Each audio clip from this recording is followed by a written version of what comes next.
Au Gabon, le ministère du Tourisme s'engage à mieux accompagner les acteurs du secteur. Réfléchissant autour de la relance à cet effet, le gouvernement va mettre en place un guichet d'assistance pour les opérateurs. Ces derniers, ayant vu leurs activités prendre un coup en raison de la crise sanitaire liée au Covid-19, auront de quoi s'assurer une meilleure résilience. Je pense que la mise en place d'une agence d'aide ou d'une agence d'appui au secteur touristique au Gabon ne peut être qu'une chose bénéfique pour l'économie gabonaise. Ça va leur permettre d'enregistrer la plupart des problématiques dont ont besoin la plupart des acteurs du secteur.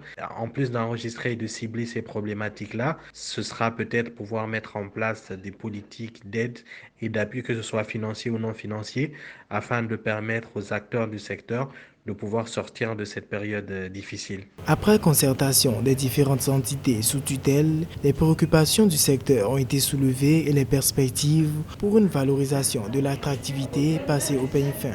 Le tourisme ne représente que 4% du produit intérieur brut gabonais, alors que le pays dispose d'un énorme potentiel en la matière. Des actions sont en vue pour le stimuler davantage. J'estime aussi que le secteur touristique est l'un des secteurs pionniers, notamment dans certains pays africains, dont le Gabon, parce que c'est un secteur primordial, notamment qui fait rentrer pas mal de revenus pour l'activité économique de ces pays, comme le Gabon, qui est un pays qui est quand même relativement assez ouvert à l'international.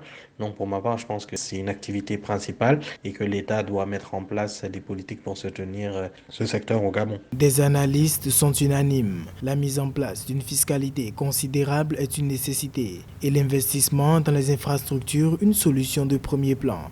Car d'ici 2025, le Gabon pourrait atteindre une dynamique de stabilisation et de croissance de son industrie touristique.